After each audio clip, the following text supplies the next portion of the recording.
Hey guys, it's Kevin again, and this is going to be my review for Once Upon a Time, Season 3, episode... What episode was this? Episode... was it episode 14, The Tower. And I know I've been complaining on this show ever since it returned. You know, I've been saying, oh, it's not as good as it could be. Well, fuck that, because last night's episode, this particular episode, everything that I said about, last week's episode, how, oh, it's not as good, that was abysmal in this episode, because I loved this episode, and I don't know where it came from, whether it was just the story of this episode, just everything seemed so good in this episode. Everything was so amazing in this episode, and I really enjoyed it a lot. It really got me to also appreciate the villain more, and I really like where they're going with the show, especially the ending of this episode. I can't wait to see where that goes. Let's just get to this episode, though. So, mainly this episode deals with David. It has a lot to deal with David and things that he's doing, and let's just get to it. So, it starts off with a flashback. We see him into a castle, and he hears a crying sound. He comes into a nursery, and there's a crib, and he says it's all wrong, and Emma is there, and she says it's all wrong, because she is a full-grown princess, and she says she's looking for a place to practice for the ball, and asks David to dance with her. He's confused, but he can't resist dancing with her, and he tells her she's a natural, and she says he's the best teacher, and he twirls her, and it's a very sweet scene between them.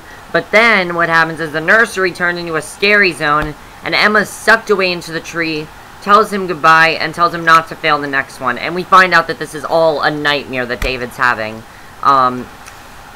This was also the time when Snow revealed to David that she was pregnant. So then after this, we go to 9 months later, the present. And this basically tells us that at some point, Snow is going to have this baby. She's very close to having the baby. It's 9 months, so obviously she's going to have the baby really, really soon, probably the end of the season.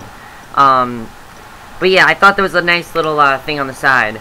But basically, we see that David and Hook, they're talking about how they can find the witch. And Regina tells them she's got green, so she'll look like the rest of them. She's not green, so she'll look like the rest of them. And Regina wants to protect Henry from the witch and flying monkeys. And Hook reminds them Neil could be one of the winged apes. So Regina offers to protect Henry, and Emma reminds her not to slip up, since Henry thinks that they are there for her case. And Regina doesn't like it, but agrees to stick to it. And Hook says that they need to get busy searching. So Zelena heads down into her secret lair. Very cool scene here. I really like the way this scene was done. And there she sees Rumpelstilkin. Now, Rumpelstilkin, as we saw, very, very bad shape. Just like last week's episode, very bad shape in this episode. He's chanting, he's mad, and he looks awful, really, he does. And I agree, he does look awful. And she asks if he wants to hurt her, and tells him to try it. She unlocks his cage, but then shows him she has the Dark One's knife, so she can control him. And he can't do anything to her. This was just a really cool scene, because he is being held hostage under her power, really. And it really is interesting to watch, him being held under her power and her controlling him, basically. In fact, in that scene, she's like, be a good boy, sit back down. And he was just, like, listening to her.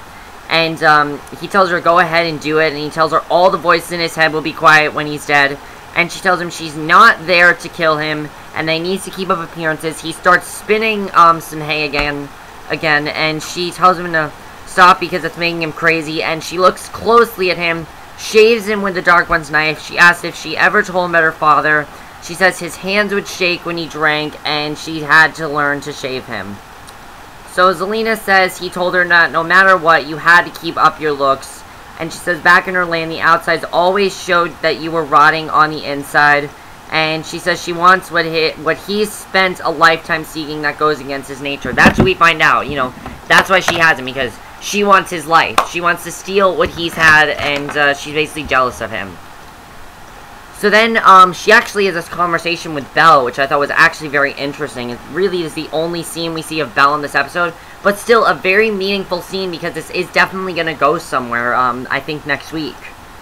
Zelena comes in a Rumpel's shop, and Belle is working, and she asks if she's Mrs. Gold, and when Belle says not, she asks for Mr. Gold, and Belle tells her he died. Zelena's trying to keep everything under wraps. And Zelena tells her she's sorry for her loss. She says she wants a baby gift for someone she met at the diner. Of course, that's Snow White. And she's helping her with her baby. And Belle tells her that she has just the thing. And when Belle turns her back, Zelena freezes at her and goes into Rumpel's safe. And she uses the drop of blood she got from nicking her, takes a dark object from the safe. So, meanwhile, David, Hook, and Emma, they're searching Regina's office and the mess left behind.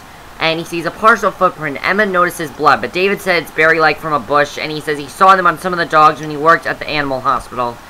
And he tells them that where the berry bushes are, and David gets a text to go home and meet the midwife, and Emma sends him off to meet them, and tells them to meet him later, and he agrees, and he goes. So, he finds the night route as described, and it looks like the same stuff that Zelena put. So basically, then we see that, Zelena and Mary Margaret are chatting, and she tells them, she tells her about how she and David met, and he's impatient, and Snow wants him to chill, and Zelena offers to make them tea and switch on the stove. David says she seems perfect, but isn't sure if they can trust her. Obviously, we know we can't trust her, but it's going to take them a little while. Snow says they could have been friends in the lost year, and she makes them tea and then pulls something out of her purse and sprinkles it into one of the cups. She hands a spiked cup of tea to David, and, she wants him to drink it. So she talks to Snow and Charming about how fast a second pregnancy can progress. She asks how he's doing, and he says he's fine. And Zelena tells him Mary has some anxiety about the lost year and the baby that's about to come. Zelena says it's the best to give everything out so it won't affect the pregnancy. And she says if they have any fears at all, it's best to get out in the open. And David says he has none and that they'll get through it. And she says cheers to that, and they drink down their tea. And I think the reason that Zelena is so concerned about this baby is because she wants an heir. She wants a male heir. She's hoping the baby's going to be a boy, and she's hoping it's going to be an heir for her. Basically to make her so more powerful than she is. I think that's kind of what she wants.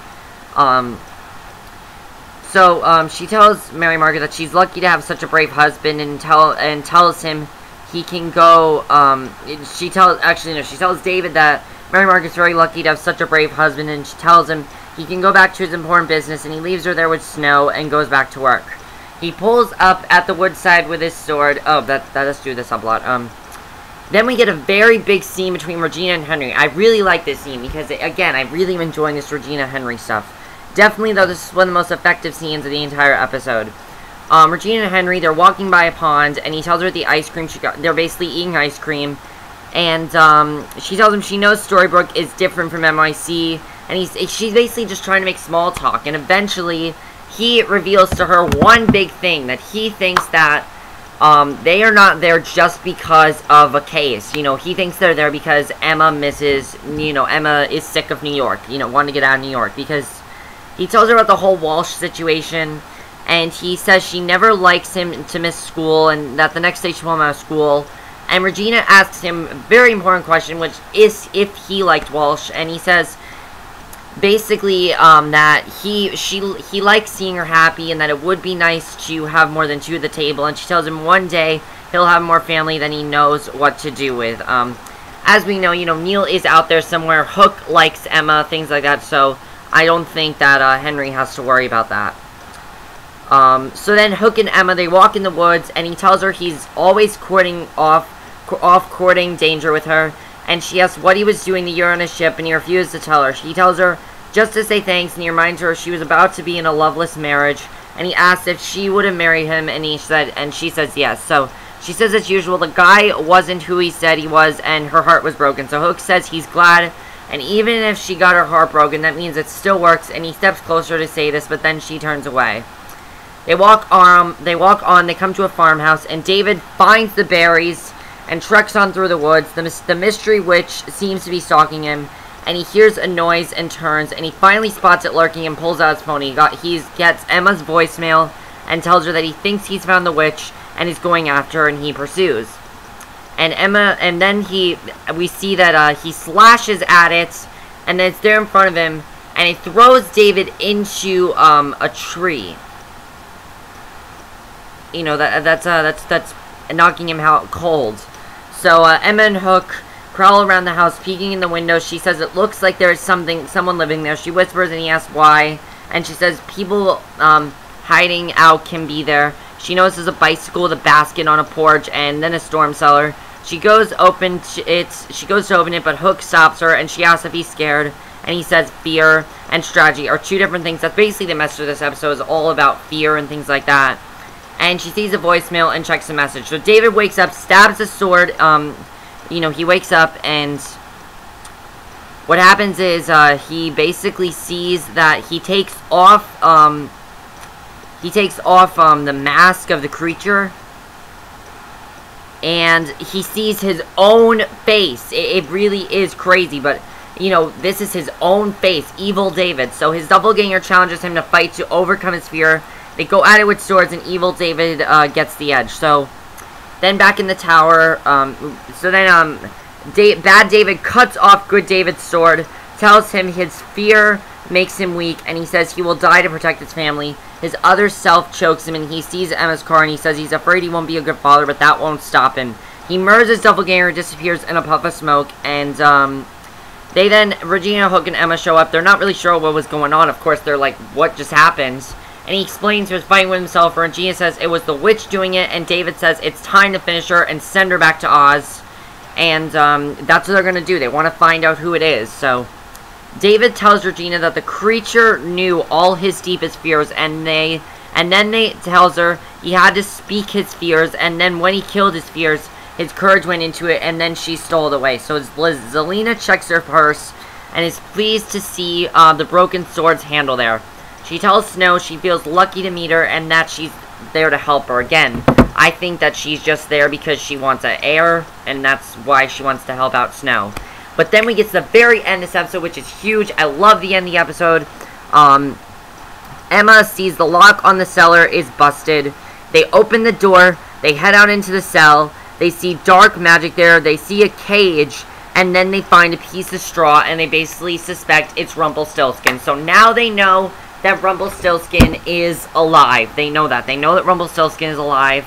And they're going to try to basically, I guess, find him in the next episode. We did see a preview of him, like, running around. So it's going to be really cool to see what happens there, definitely. So that was the main plot. Very, very strong main plot. And I really enjoyed that whole thing with the episode. Very, very strong. So the subplot was pretty simple. Basically, Robin had told David that there's this, there's basically this magic root that makes you not have any fears. And while he was looking for it, he found Rapunzel there. And basically, he had to save Rapunzel, and Rapunzel had to also get out of her fears. And eventually, you know, what happened was he stabbed the sword into the, basically, the creature was coming for Rapunzel. It tells her to get away into it, and the root allows her to overcome her fear by facing them. And he tells her she can only defeat her fear. And I actually really like the actress that played Rapunzel. I wasn't sure how that was going to go, but I thought they did a really nice job, actually, with the Rapunzel scenes. I thought that was really good. And I'd like to see more Rapunzel, because I really liked her in the episode. He grabs Rapunzel's bad side, jumps out the window with it. They both cling to her hair. He tells her to cut away the hair and let it go, and she can leave the tower. And she says she doesn't want to leave. And he says he understood fear of the future, but she will die alone if she doesn't cut it. Basically, again, the theme of the episode is fear. That's the whole theme. So Rapunzel's free from her tower. She tells him she was in the river, got caught in the rapids where her parents told her not to play. Her brother died, saving her. And she said she didn't know if she could leave, and they embraced her warmly. And then the very end, Snow asks why he was out all night, and he tells her he was afraid. He says they lost Emma twice, once a baby and once an adult. He says he never got to be Emma's father, and the new child scares him. He's worried the same thing is going to happen with the new child. So it's going to be interesting to see what happens there. But I loved this episode. I really did. I was very surprised by how much I liked it. But I really did love this episode. I thought it was a really great episode. I thought it was a really strong one compared to the last two. Better than either of the last two we've gotten. And just some really effective stuff in this episode. One of the things I think definitely it really made me like Zelena as a villain more. In fact, I kind of think that she is definitely one of the best villains we've had on this show. Very, very strong villain. Really has a great plan out. You know, nobody suspects of her right now except for Regina and Emma and Hook and David. Those are the only people that suspect of her. Also, what's going to happen with Henry? Do you think... I really like that scene with Henry and Regina trying to connect. I really like that. What's going to happen with this baby? Is the baby going to be okay? Why does Zelena really want the baby? Is it what I said about the hair? You know, is it what I said about the hair? Do you really think she wants one? And also, what's going to happen with Rumpelstilkin? Are they going to find Rumpelstilkin? What's going to happen there? That's it for my review. I hope you enjoyed, and I'll see you guys in my next video, which will be my review of The Walking Dead. So, see you then. Bye.